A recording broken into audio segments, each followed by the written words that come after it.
Hi there, welcome to my views and news. Three stories. Firstly, bad news for Isaias Afwerki, Eritrean president, who is hoping to renew, to improve relations with the US government. He's hoping to improve relations with the new president, Donald Trump. But it seems that some men, due to be part of Trump's team, are fierce critics of Isaias Afwerki. Has anyone from Eritrean government been invited to Donald Trump's inauguration ceremony? Have any opposition Eritrean groups been invited to attend the ceremony? Secondly, viewers, once again, Ethiopia Djibouti road is closed.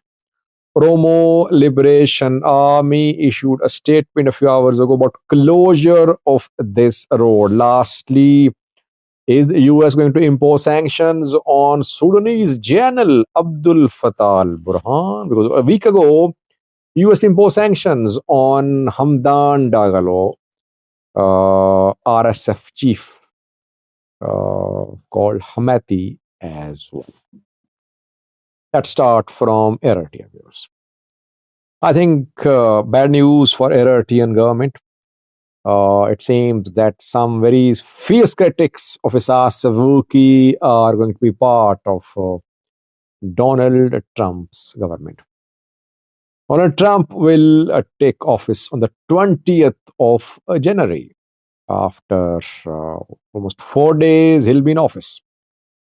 Isaias Afwerki government has recently been very careful, very restrained in its criticism of the US. If you remember, a few days ago, Michael Rubin wrote an article calling for regime change in Eritrea. Eritrean Information Ministry, Eritrean Embassy in Washington issued statements. They criticized only Michael Rubin. They don't criticize the US government. So in the past, Isaias Afwerki has been very critical of US governments, accusing them of plundering African resources, accusing them of waging wars, accusing them of creating conflicts, etc. And he's been calling for the establishment of new world order. He has been asking Chinese, Russian leaders in meetings to take the lead and work towards implementation of a new world order to save the world from the clutches of Americans and Westerners. But lately, Isaias Afwerki government went quite hoping to renew ties with the US. Why? Because Trump is known for talking to those who have been US government's rivals. He is calling for end to Russia-Ukraine war, and he is going to meet Putin. Last time he met with the North Korean leader too. Again, we could see meeting between Trump and such leaders like Putin and North Korean leader. Isaias Afwerki is hoping to improve relations with Donald Trump. And if you remember, when Trump won the election, I think Isaias Afwerki government congratulated Trump government, hoping to have good working relationship with the new government. Trump team is being made these days. Firstly, Tibor Nagy is going to be part of the new Trump team. Tibor Nagy is a former US ambassador to Ethiopia. He worked at US State Department too, and the man is very critical of Isaias Afwerki. He has a Twitter account, and he openly calls for regime change in Eritrea. He calls Isaias Afwerki a dictator. And OLA, Tibur, and Eritrean government supporters exchange strong statements, strong words. He announced today that from Monday, he's going to join the US State Department, and he could be appointed to a senior position there. Obviously, he will influence Trump administration's policy towards the Sassanian government, towards Eritrea. As I'm saying, it's bad news for Eritrean government, firstly. Secondly, second bad news is that Eritrean opposition groups are being invited to Trump's inauguration ceremony. TEGI has received an invitation. TEGI is an Eritrean opposition group led by Bahdurai, who is the chairman of TEGI, transitional government in Eritrea. TEGI. TEGI, National Representative Council of Eritrea, Government in Exile is the name of this group, led by Bahdurai. Bahdurai has been holding meetings with US State Department officials in the past too. Several times we saw pictures of Bahdurai with US government critics who were part of the government. Trump, Biden, Trump governments of the past. I think Badurai met with several critics of Assad's government, and now it's very uh, it's not surprising that he is going to be part of the he's going to attend the Trump's inauguration ceremony. His name is Gabre Bahadurai. His full name is Gabre Bahadurai. He has confirmed that he has received invitation to attend Trump's inauguration ceremony. Other opposition groups could also be invited.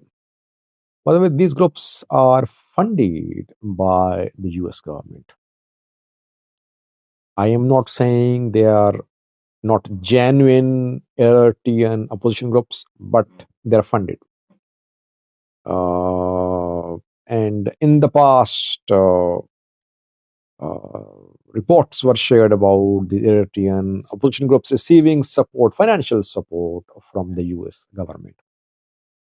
Has Eritrean government officials, Eritrean president, Eritrean ambassador to the US, have any of them received invitation from the US government to attend Trump's inauguration ceremony? I don't know. Even if Eritrean government received invitation, it might not attend the ceremony because opposition groups are being invited. It's interesting, by the way, if Trump government invites both Eritrean government and opposition groups, will Isaias Afwerki send his representative to Trump's inauguration? Let's see. Overall, it seems that it is going to be difficult for Isaias Afwerki government to renew ties with the US government because some fierce critics of Isaias Afwerki are going to be part of the Trump administration. Secondly, viewers, Ethiopia Djibouti road has been cut off. The lifeline of Ethiopian economy is being targeted by the Oromo Liberation Army. A few days ago, Oromo Liberation Army cut off both Ethiopia Djibouti road and Ethiopia Djibouti railway connection.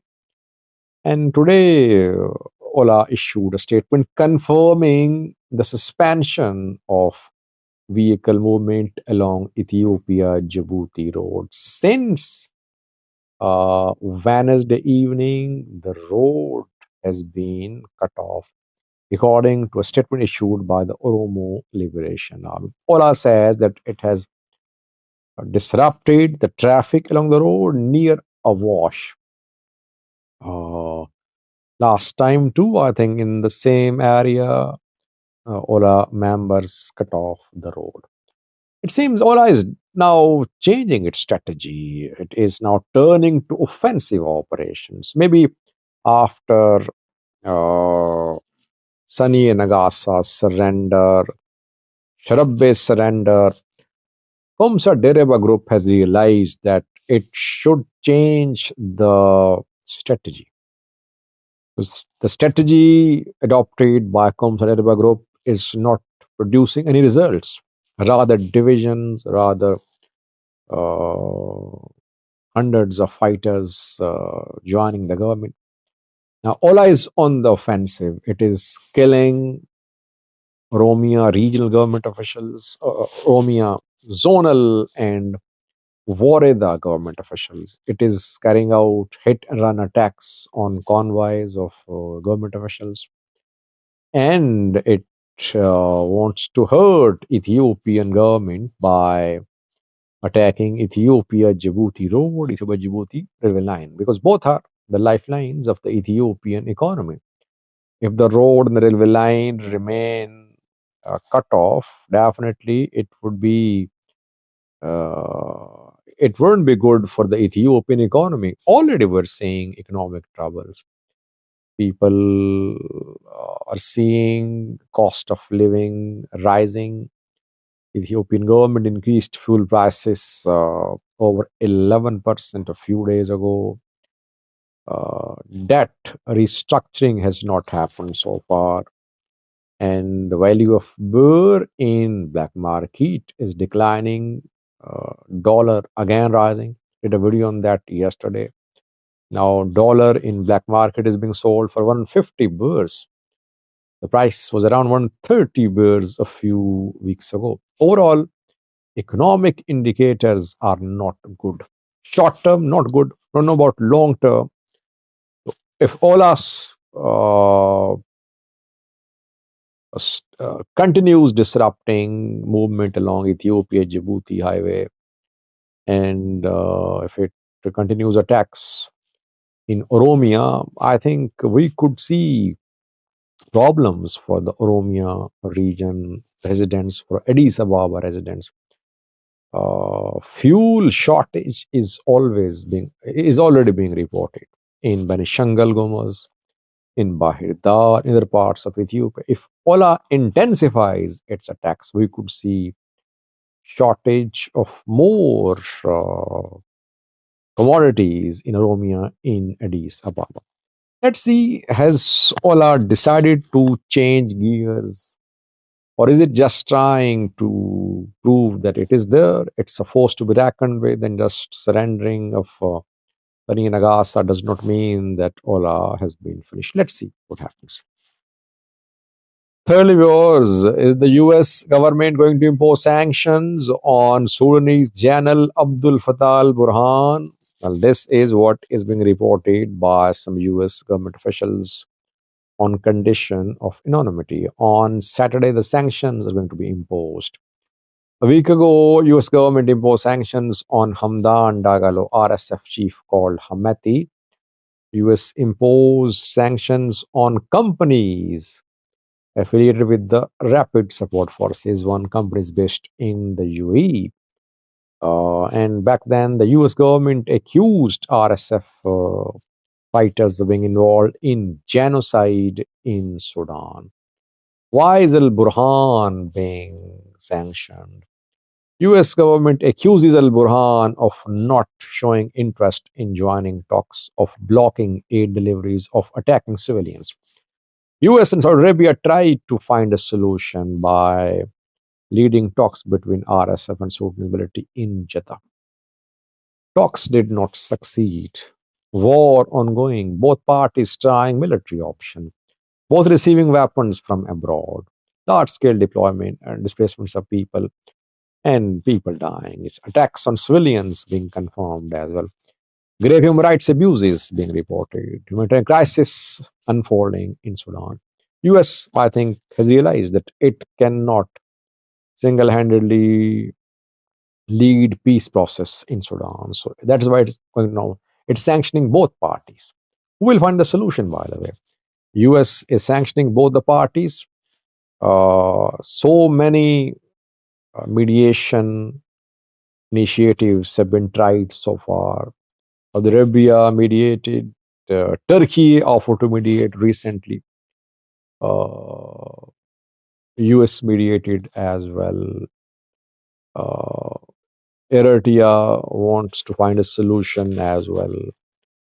Kenya is involved too. Africa Union, Arab League, IGAD, UN. So many are involved in this conflict. All parties have their own interests, their own access to grind in Sudan. That is why conflict is sent to continue. Why? Because I think Burhan now is on the offensive and he hopes to defeat RSF.